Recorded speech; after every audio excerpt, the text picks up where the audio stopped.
何不高飞？你能选择成为谁？那无声的破碎，那无情的枯萎，你能选择再爱上谁？这无穷的卑微，这无尽的高贵，也没什么可畏绝对。这瞬间的进退，这永恒的交汇，都会成为记忆的美。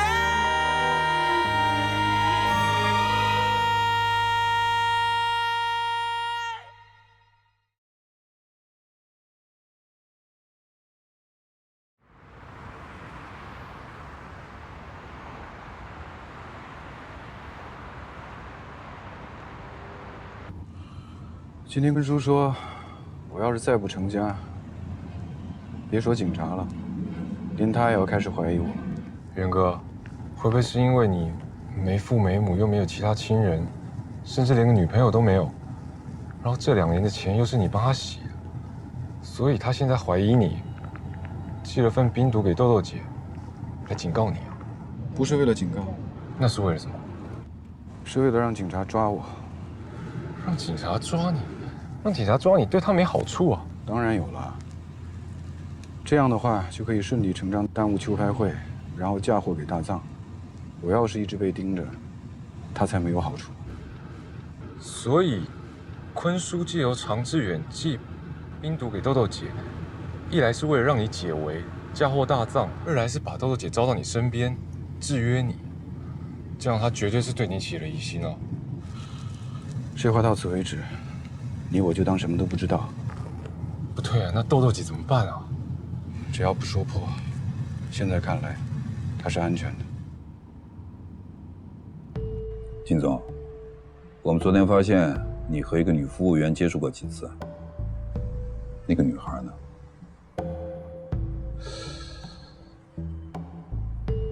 哎呦，您这话一下把我问懵了。我记得我昨天没有要过任何的服务啊。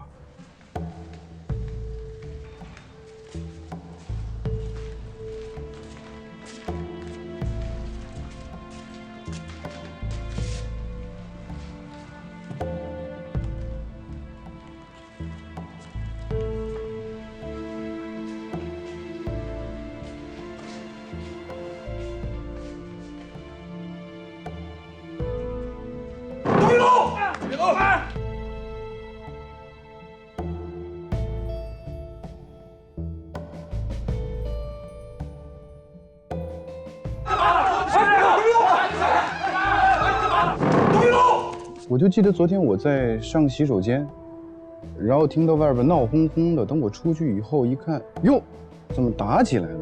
然后所有的人都往外跑，跑着跑着就把我给挤出去了。这警察办案呢！来，别动，老实点啊，别动，来。然后这个包就给挤忘了。然后，但是我印象当中好像没见过您说的这个什么女服务员啊。我们从监控里发现你和那个女孩在一起，你们一起出去的。这个女孩涉及一起重大的案件。那会不会是因为所有的人都在那个门出去，正好她就在我的旁边跟我一块出去了呢？因为我记得我当时出来的时候就我一个人，然后我就自己开车回家了。你们说你们是缉毒大队的，不会这件事情跟毒品有关吧？那么高档的一个地方，怎么能发生这样的事呢？对不起，过多的案情我们不能透露。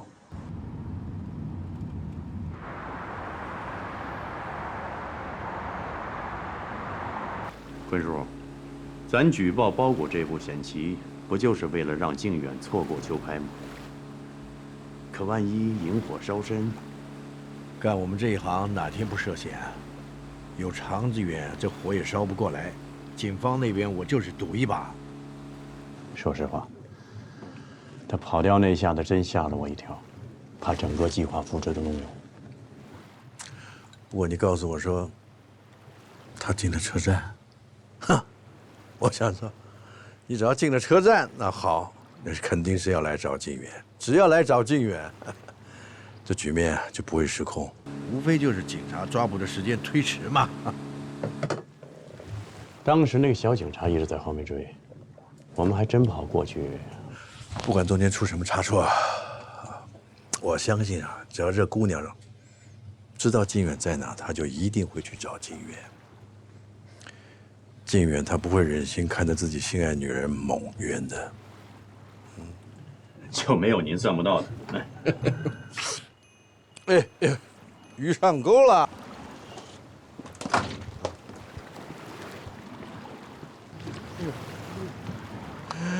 要钓就要钓大鱼啊！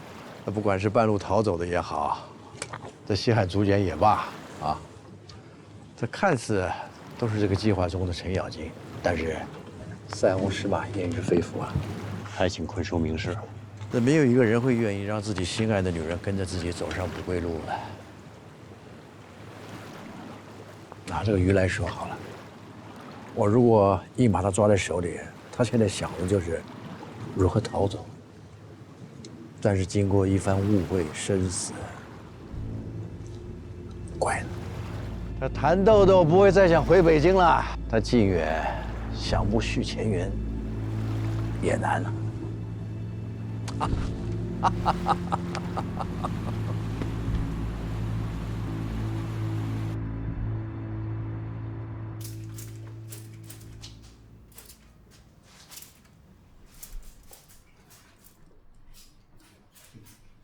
爸回来了。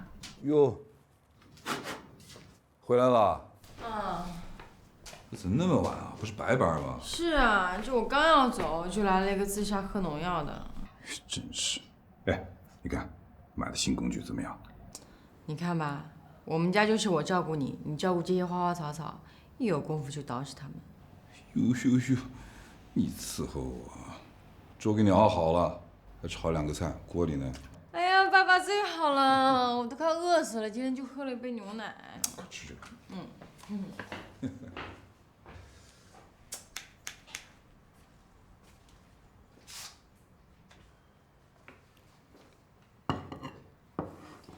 爸，你不吃点啊？我吃过了，你吃吧。啊，好吧。哦，对了，周五的时间你空出来没有？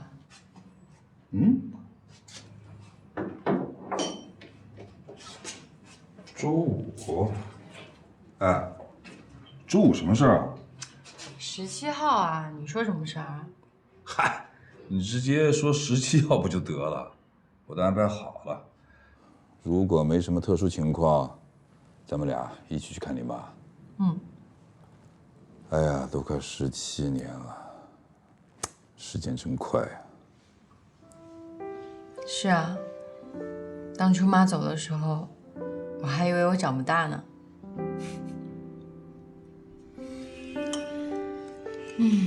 这么多年，爸爸辛苦你了。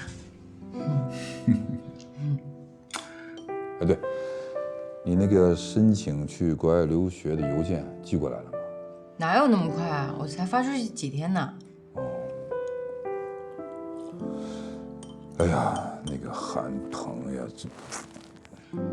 你们别提他了，我都跟他分手了。分了好，分了好。跟你说，我就看不上那小子，我就奇了怪了，你当初怎么就会看上他呢？你们学校缺男生吗？都说不提了嘛。好，不提。啊，对了，我上回跟你说的事情，你想好了吗？什么事儿？我陪你去相亲啊。我说你今日不是跟你说过了吗？你以后别跟我提这个事儿。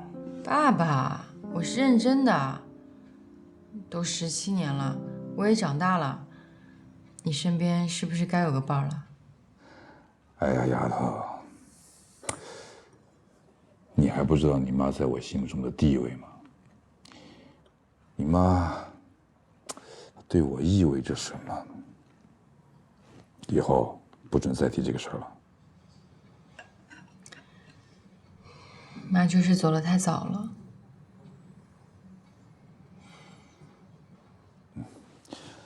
哎，这个放你屋里去啊，它能净化空气，别忘了浇水啊。嗯，行。哦，对了，你们队里那个乔梁，他约我吃饭呢。谁？乔梁？嗯。乔梁，他为什么请你吃饭？上回我帮他垫了医药费，他说要感谢我，还叫了小毛一起。这小子挺会来事儿的。事情的经过就是这样的，孟村，我在办案过程中态度确实也有问题。所里要是因为这个事儿对我有任何处分，我都接受。是，我接受批评，孟村。谢谢你。哎，再见。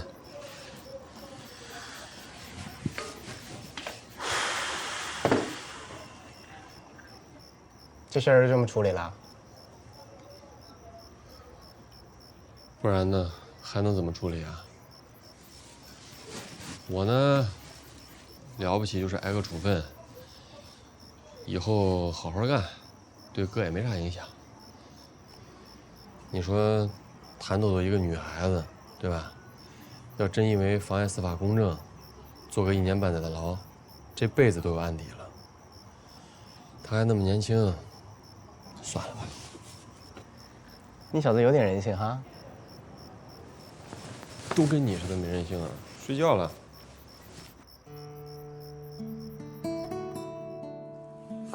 好了，走吧。你就想跟你走了？嗯。哎，徐警官，你有没有口红或者唇彩啊？干嘛呀？我前男友今天来接我出去，我想稍微打扮一下，不至于太苍白了。我没带在身上，那你跟我去办公室拿吧。怎么样？都办完了？办好了，现在就可以走了。行，走吧。乔警官，谢谢你啊。没什么可谢的，我做的都是我该做的事儿。走吧。我听说你是要受处分的。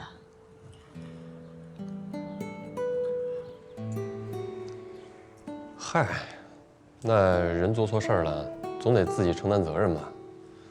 我就当给自己提个醒儿，以后办案的过程中说话做事儿都严谨一点。不过我可能还得再说句让你扫兴的话。你说。哎呀，要不还算了吧。有话别说一半，你有什么事直说呗。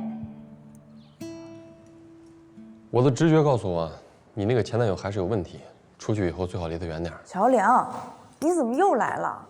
人家嫌疑都已经解除了。我也就那么一说，有些时候，我这个人特别相信自己的直觉。没关系，我也特信我自己的直觉，不过我的直觉跟你刚好相反。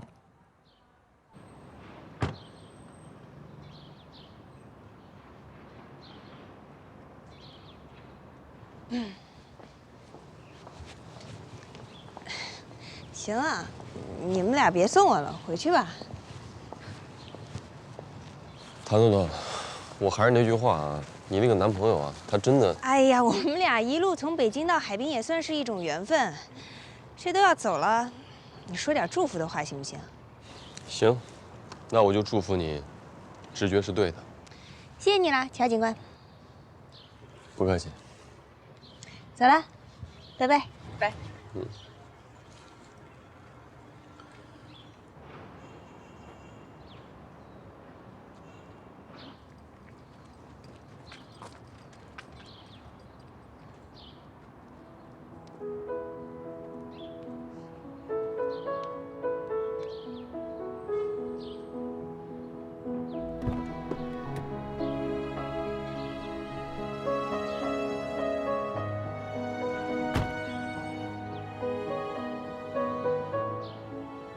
就怕你直觉是错的呀。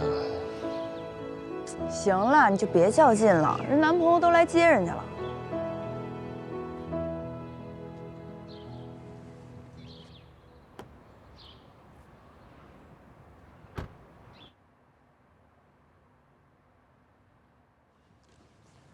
刘军，哎，回来了，还让小毛去接你呢。接什么接？我昨晚就到了。哎，怎么提前回来了？哎呀，我接到你的报告啊，我就想回来，人不让走啊，怎么办？会开的怎么样？哎，会议内容啊再说吧。我想问问你，那个案子怎么样了？啊，之前可能是走偏了。走偏了，你能确定是大藏啊？不确定。我们对比了大藏近几年的交易记录，除了这次和毒品流向完全吻合，之前的都不吻合。你说说你的想法。我认为我们之前最大的错误就是认为蔡炳坤有个固定的洗钱渠道，所以呢，在靳远身上浪费了太多的时间。这个蔡炳坤通过拍卖交易洗钱，这是我坚持的。但是，就目前的情况看，蔡炳坤有可能是打一枪换一个地方。这就不难解释为什么4年前海滨没有出现类似的情况。你看，今年关城停拍，突然冒出个大藏，明年会是谁？会不会还在海滨？这段时间让你受委屈了。没事儿。我们现在去哪儿啊？在里边待了那么长时间，澡也没洗，衣服也没换，我带你去个地方安顿一下，洗个澡，换身衣服，吃点东西。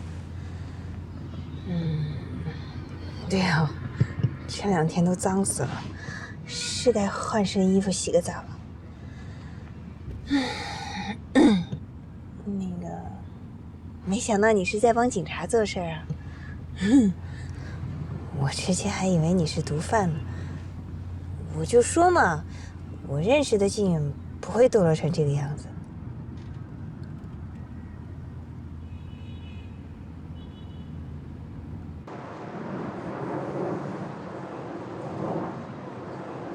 哎，对了，我问你，动这个靳远是谁的主意啊？哦，队里决定的。盯那小子那么久，一点破绽都没有。正巧，这次丽都不是有10万美金的一个公文包吗？按照正常程序，我们想碰一碰，看看有没有什么纰漏。但是像这种人呐，不要轻易的动，啊，要掌握一个原则。好，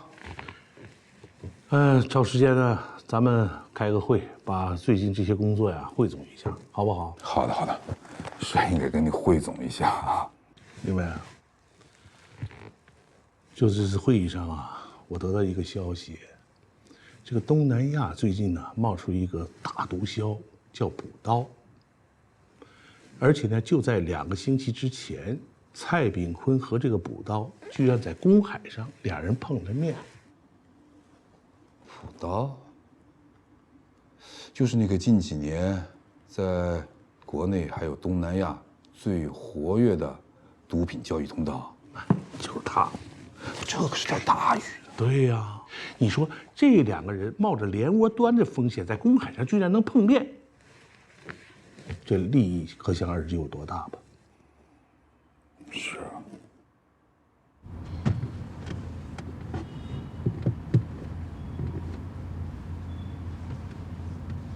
哎，你的手机。终于做回地球人了。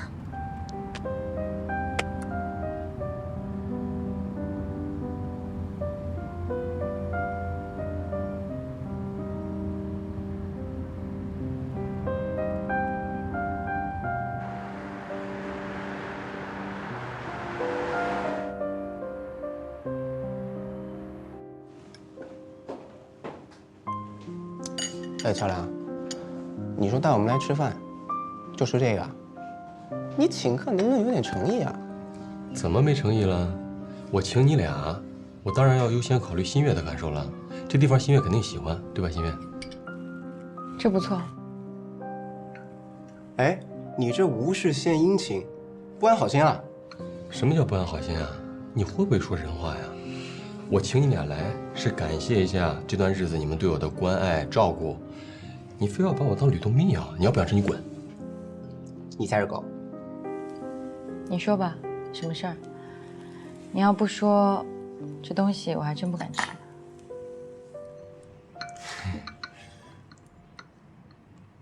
我想问问啊，听说在你们家，什么事都是你说了算是吧？那当然。让无数罪犯闻风丧胆的黄伟忠啊，那只有在他亲闺女面前温顺的像个小猫咪一样。我师傅有个特点，接任何人的电话语气都是“喂”，但唯独接一个电话，“喂”，那一定是他女儿。那新月，有个事儿我还真想让你帮帮我。你看，我说不安好心吧？啊，毛小新，你这嘴稍微歇一会儿好不好？稍微歇一会儿。你说吧。这不是案子结了吗？按道理来说，我也该回北京了。可是我不太想回去。咱们海滨是禁毒斗争的第一线，我就想着你能不能回去跟你爸说说，把我从北京借调过来一段时间。别人的工作都是从地方往中央走，嘿，我还第一次听说这中央往地方调的。你这借调的动机不单纯啊？有什么动机不纯的啊？靖远的事没搞清楚，我就这么走了，我不甘心。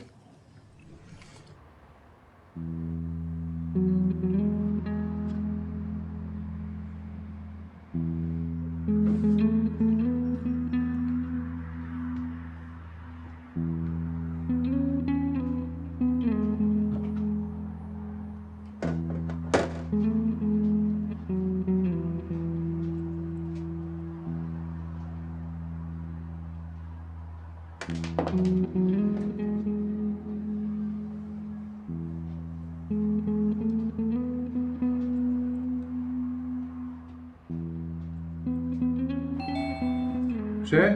送餐服务。稍等。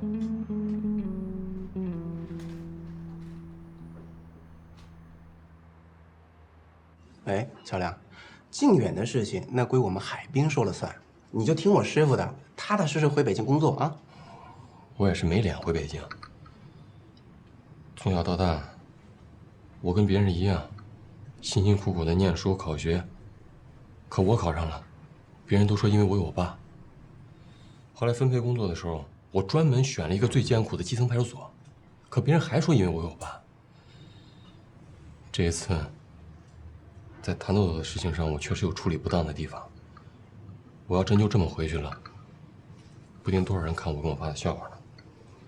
你说，把一个嫌疑人带回所里这么简单的事我都没办好，我每一天我都在问自己，如果当时我没让谭豆豆跑，那么这边可能靖远根本不知道你们在调查他，那所有事情的结果是不是就都不一样了？我现在就想着，我要是能留下来，跟你们一起把蔡炳坤抓住，也算是戴罪立功，心里面还能舒服一点。要不然我在别人眼里，真的就成个坑爹的了。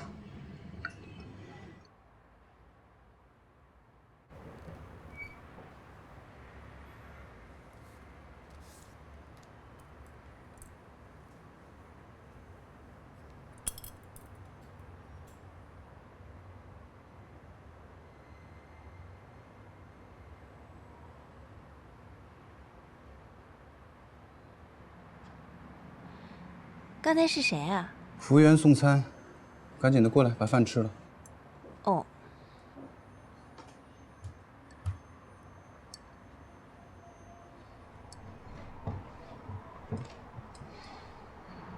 不用挑了。我一地下室7年，现在不光吃葱花、香菜、洋葱、臭豆腐，以前不吃的，现在我通通都吃。哦。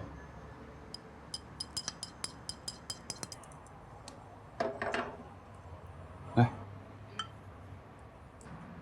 谢谢。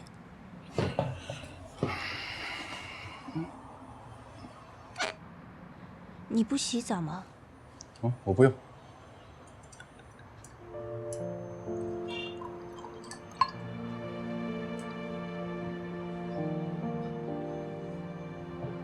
来，首先呢，我们祝贺一下，恭喜你恢复清白，重获自由。等等，我刚才洗澡的时候一直在想，究竟是什么人以你的名义给我寄那个毒包裹？怎么会有这么坏的人呢？你说他图什么呢？我帮你分析一下啊，你看，这个人呢，他肯定跟你有仇。寄毒包裹的目的，就是要害你，对吧？那会不会你在坐牢的时候，在牢里得罪了什么人，然后你出狱了之后，别人心生嫉妒，就出了这么一招？不对，那也不知道有我，你没跟别人说，对不对？那是不是大学的时候睡你下铺的那个老跟你打架的那个家伙？你能不能不胡思乱想了？赶紧吃饭，一会儿菜都凉了。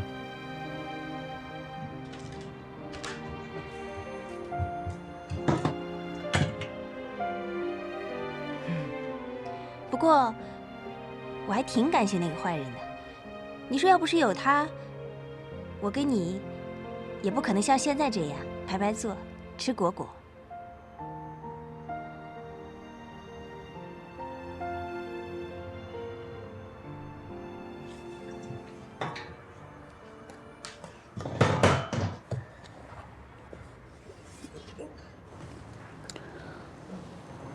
你呢？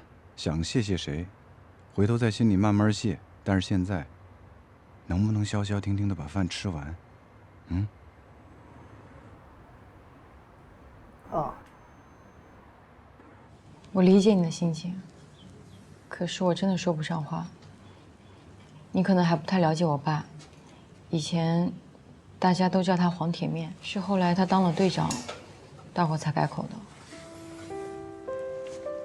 你知道我师傅黄铁面这个外号怎么来的吗？我师母身体不好。小毛，让我说。早些年我师母哮喘时常发，生了心愿以后身体就不行了，上不了班。这一家3口的担子，全落在师傅身上。我们这行有多累有多辛苦，你知道？师傅那点工资哪够给师母看病的呀？师母也是急昏了头，加上怕师傅累垮了。有一次他收了别人1万块钱，答应那个人在师傅面前说说好话，帮他的儿子少判几年。我妈当时不知道那人的儿子是毒贩，她说她儿子是被陷害吸毒的，我妈就动了恻隐之心，想着有了钱也可以去北京治病，不用再拖累我爸了。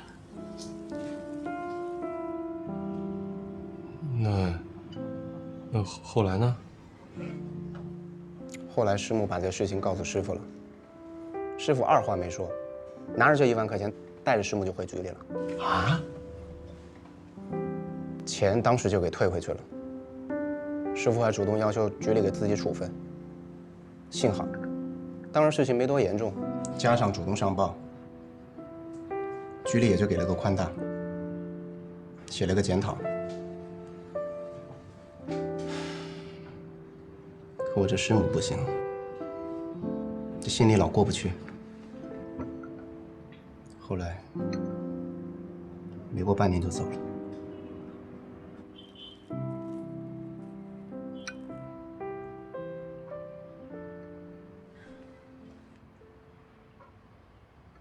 你还没告诉我，7年前，你为什么突然之间抛下我，把我一个人丢在婚礼上？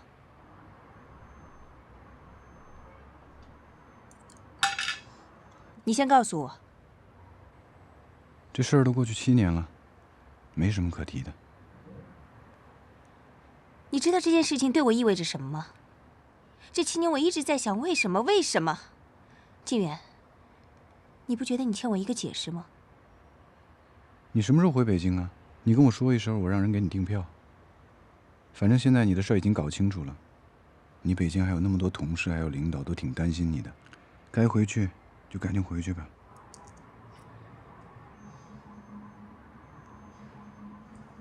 我不着急回去啊，我觉得这儿挺好的，有蓝天，有白云，有阳光，我为什么要回去啊？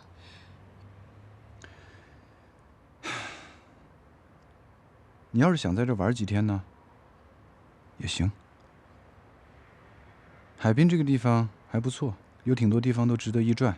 好啊，那你陪我啊。我不行，我还有很多工作，我会让公司人陪你。哦，对了，这酒店你喜欢吗？你要不喜欢的话，我可以给你换一家。干嘛要住酒店啊？有钱也不能这么任性啊！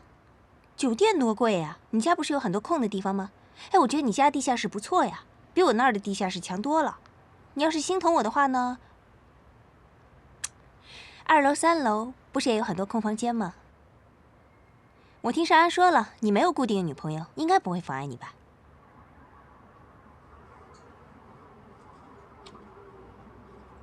这菜你要不吃的话，我就让服务员过来把它收了。谁说我不吃？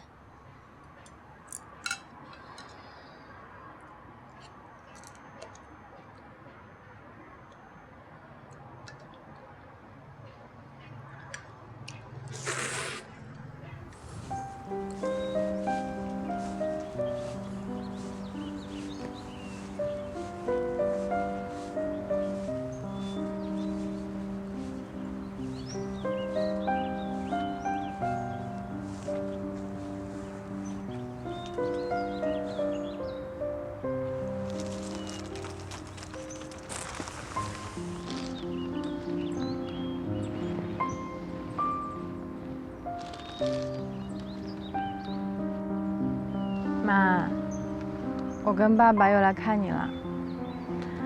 我们啊，特别想你。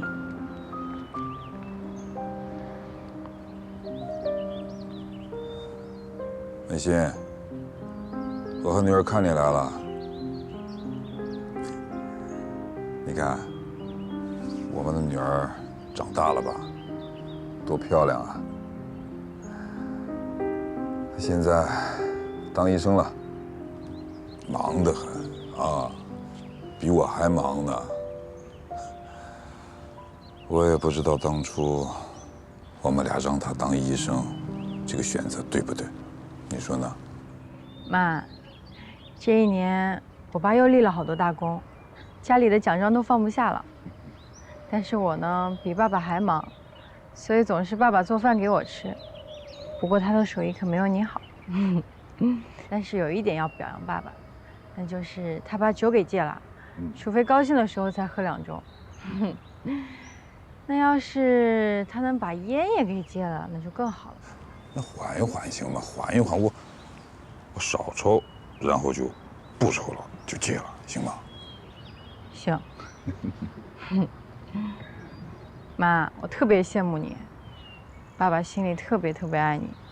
我说给他找个老伴儿，他就是不答应。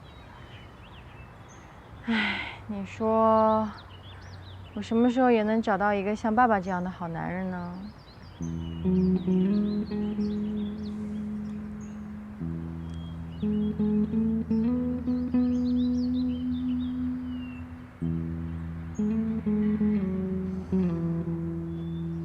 来，以茶代酒啊，干杯！来，干杯！哎，虎哥，我说你别结了案就走啊，你去桥梁的，休几天假，玩2天就走啊。人小乔是孤家寡人，我老婆孩子还跟家等着呢。哦，哎，老胡，这会儿知道自由的可贵了吧？啊，我告诉你们，老胡在我们所里是出了名的怕老婆，要是回去晚了，保不齐又要跪个什么键盘啊、搓衣板什么的。少贫嘴，所里事儿不少，早点回来。知道，孟所就给了我3天，补习完就回啊。哎呦，你知足吧，有3天。我们去年1年忙到头，1天假都没有。你放过假吗？一天都没请过。来，咱们再敬啊，骁勇的海滨警督大队一杯，也敬我们所有的人民警察一杯，好不好？好，来，来，干杯！干杯！干杯！干杯！干杯！我先干了。都得了糖尿病可不是我的错啊！来，吃吧。喂，哎，新月，怎么了？啊？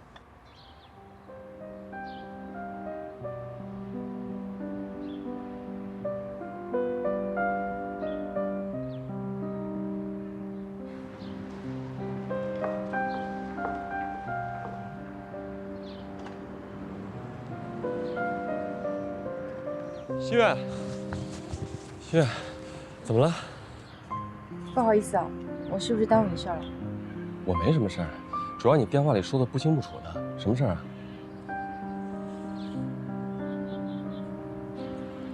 你什么？怎么了？到底？是这样，今天是我中学同学聚会，上次你在医院看见跟我分手的那个韩鹏，他也在。我说你怎么今天穿的这么好看呢？然后呢？你需要我做什么？他带了他的新女朋友，所以你需要我今天英雄救美。谁让你上次在他面前说你是我男朋友，那只能请你帮忙。什么叫只能了？这事你必须找我帮忙，这忙别人也帮不了。今天我来了，你就放心吧。走。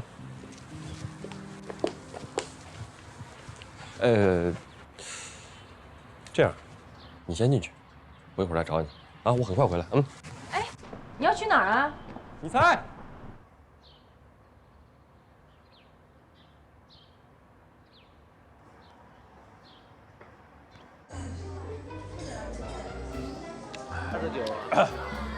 来，同学们，来，大家都坐好，听我说两句啊。同学们，咱班同学啊，这个10年聚会一次，大家在一起不容易。这样，我先敬大家一杯，祝大家友谊长存啊！来，韩鹏，这人还没到齐呢，心愿还没到呢。对就是心月还没来呢。这现在都几点了？他估计是不来了吧？不用等他了啊。哎，不是韩鹏啊，吃饭之前给我们介绍介绍你身边这位美女呗。我还忘了啊，各位，我就借此机会呢，向大家介绍一下，这是我的女朋友。哎，心月，快来快来！哎呀，心月，不好意思大家，我来晚了。啊，行，大家都坐好啊！介绍人真的来齐了啊！借此机会，我向大家介绍一下，这是我女朋友瑶瑶。怎么回事啊？什么事啊？嗨，大家好，我叫瑶瑶，很高兴认识你们。你好，真高兴你今天能来，希望以后我们是朋友。啊，新月，我还以为你不来了呢。我为什么不来啊？这不是我的同学聚会吗？行，来了就好啊！来，大家开吃吧啊！来，我跟你说，我身边呀有一大票单身优质男，你喜欢什么样的？回头我介绍给你。要不考虑我一下？你别闹！行了，你就别扯了。哎，同学们，人家新月啊已经有了啊，不是，已经有男朋友了啊！哎，说不定还是在我之前呢。哎，乐队，亲爱的，你又搞什么浪漫的事情？这么多人，怪不好意思的。好，请问今天我们现场哪位是黄医生呢？黄医生是新月呀。新月是。我们今天是专程为你而来的。为他准备的呀？什么情况啊？怎么回事？我怎么知道？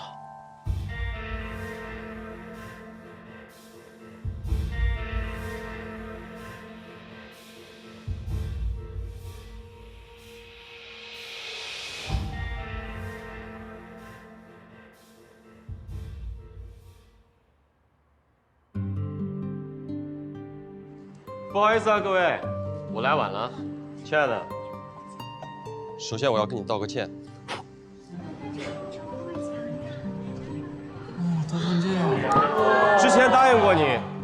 要送世界上最大的蓝宝石给你。但那颗已经戴在了凯特王妃的手上。我虽然联系上了英国皇室，但是人家不肯出让，没办法，只能买了世界第2大的，比那颗小了0.53克拉。委屈你了，亲爱的。新月，你愿意嫁给我吗？喂，你干嘛？你快起来！新月，你难道因为这个世界第2的戒指不肯嫁给我吗？我答应你的另外2件事情我都做到了。我要把企业做到世界500强，我去年就做到了。还有，往偏远山区捐盖100所希望小学，我也都捐了。你就嫁给我吧，好吗？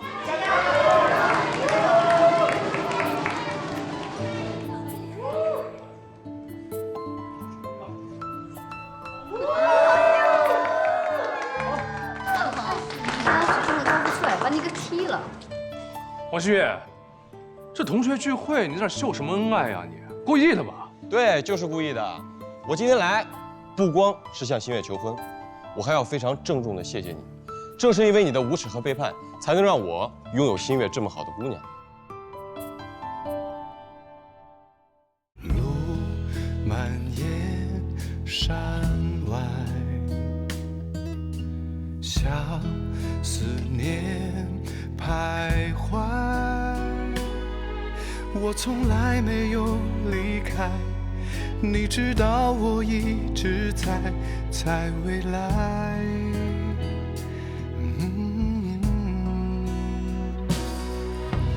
一旦开始就再也不会结束，你我也只不过是沧海一粟。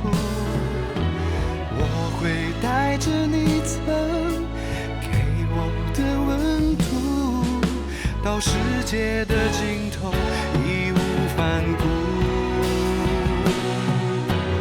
一旦奔跑就再也不想停住，骄傲也只不过是不想认输。我会守着你给我留下的祝福，在寂静的角落，内心深处。